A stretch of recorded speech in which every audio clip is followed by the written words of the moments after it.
3, Jaringan Berita Nasional. Saatnya kita dengarkan kabar IKN hari ini.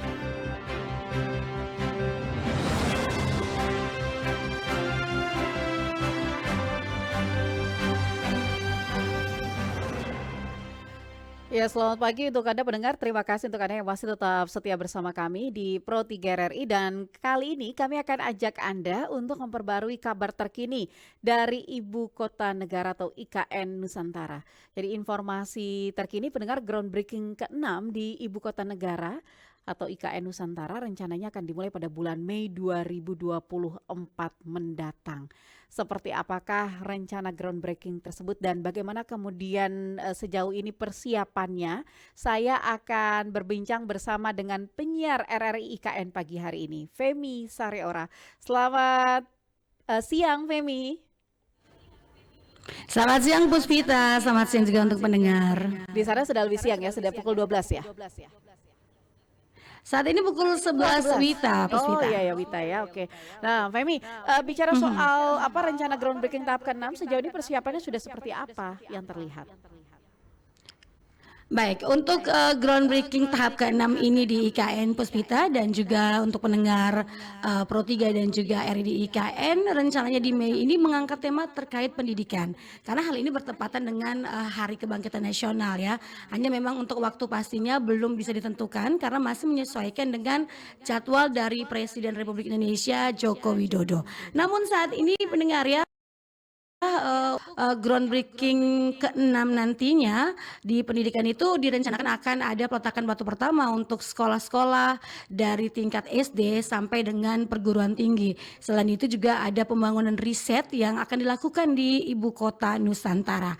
Nah, ini ada beberapa sekolah ataupun instansi nantinya yang akan di groundbreaking-kan ya pada Mei mendatang. Itu diantaranya adalah ada Universitas dari Al-Azhar, kemudian Universitas Al-Azhar, kemudian Universitas dari Malaysia, kemudian Sekolah Bina Nusantara, dan juga akan ada pusat riset ya atau penelitian dari Universitas Stanford Amerika Serikat yang bekerja sama dengan Bakri Center Foundation. Dan selain itu juga akan ada ekosistem pendukung lainnya untuk lifestyle, untuk gaya hidup seperti restoran, kemudian tempat nongkrong sampai dengan fiber optiknya ini akan dibangun untuk di groundbreaking ke-6 di IKN. Kalau selama ini menggunakan jaringannya ini ya menggunakan Telkom, nah nanti di groundbreaking ke-6 ini akan menggunakan milik atau grup PLN. Seperti itu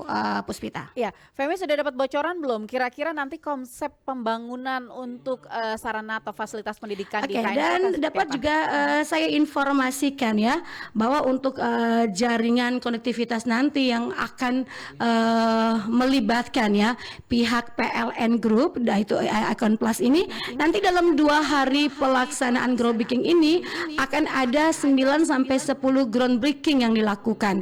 Namun belum tahu ya seperti yang saya sampaikan tadi bahwa kapan waktu tepatnya karena ini masih menyesuaikan dengan jadwal Presiden Republik Indonesia Joko Widodo. Dan tentunya ya dalam pembangunan sebuah kota yang baru selain juga pembangunan infrastruktur pemerintahannya juga tentu kantor, kemudian tempat rekreasi maupun juga untuk pendidikannya. Dan Puspita juga pendengar, ini adalah groundbreaking tahap ke-6 ya di Mei mendatang, di mana 5 groundbreaking sudah terlaksana dari awal pembentukan untuk otorita Ibu Kota Nusantara ya, IKN sendiri Ibu Kota Nusantara yang akan menjadi Ibu Kota Negara Republik Indonesia. Iya, Femi, seperti yang tadi saya sempat tanyakan Puspita? begitu. Iya, halo, Anda bisa mendengar suara saya, Femi? Halo? Halo? Dan juga pendengar RRI, pendengar Pro 3 untuk groundbreaking yang sudah berlangsung, dapat saya informasikan untuk tahap pertama adalah proyek-proyek dari Agung Sedayo Group, kemudian juga Salim Group, Pulau Intan, Adaro, kemudian ada juga Barito Pacific, kemudian Grup Faranta, Inopark, Rumah Sakit Adi Waluyo, PSSI dan juga FIFA. Sedangkan untuk groundbreaking tahap keduanya adalah proyek-proyek untuk Rumah Sakit Hermina, kemudian Pakuwon Group, kemudian Maya Pada Hospital, Aston International yang merupakan Yayasan Pendidikan Astra, Kemenhub, BPJS. Halo.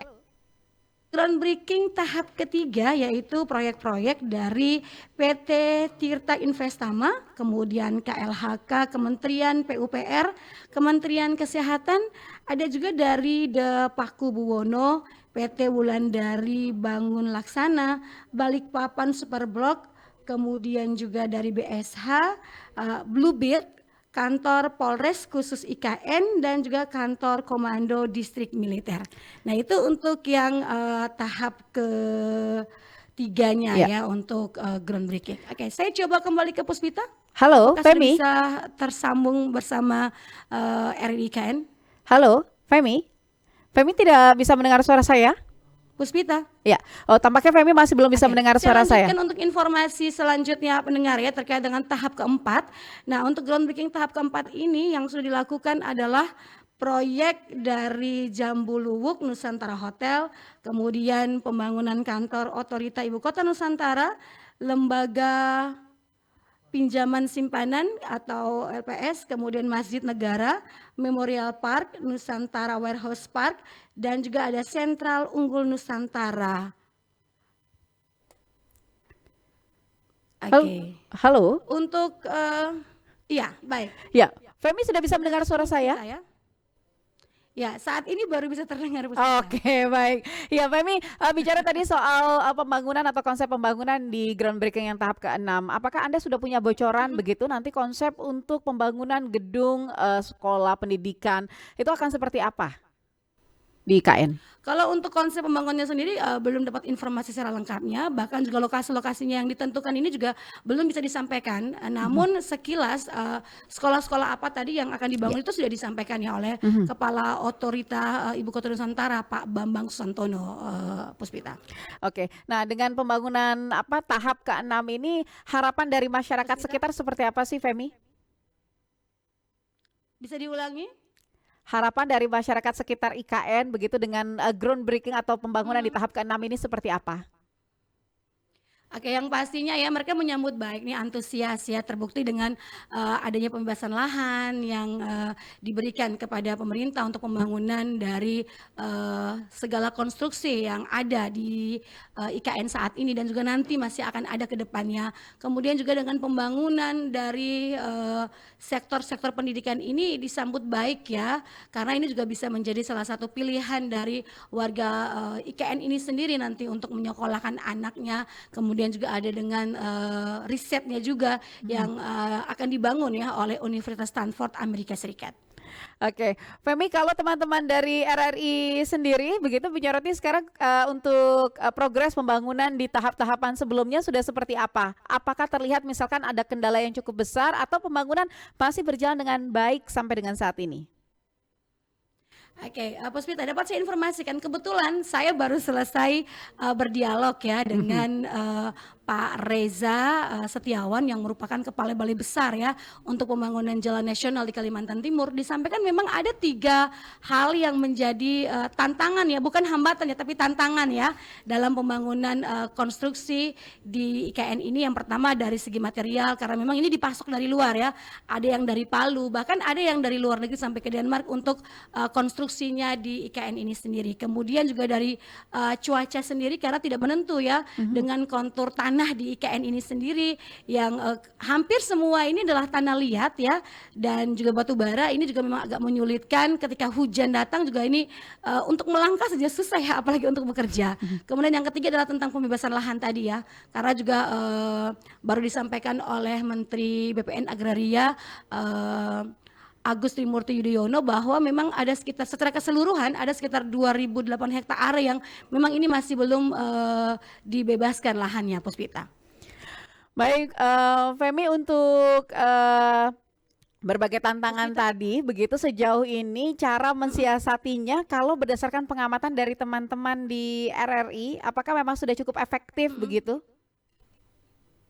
cukup efektif, Puspita dan juga pendengar, dapat saya informasikan karena kami juga sering ke lapangan ya, sering mensurvei karena memang ada dermaga-dermaga yang sudah mulai dibangun, bahkan ada yang sudah bangun dan sudah mulai difungsionalkan. Ini untuk pemasok material ya, logistik ya, untuk pembangunan konstruksi IKN.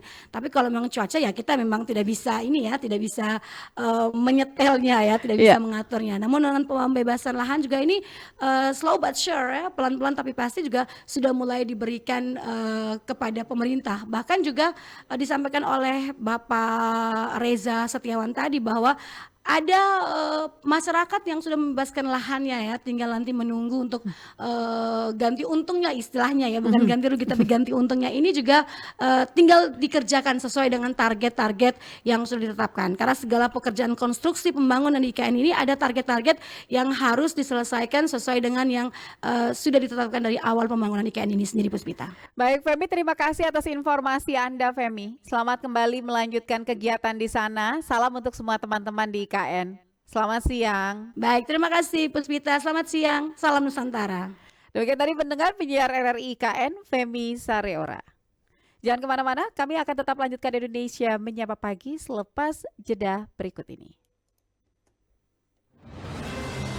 Demikian kabar IKN hari ini.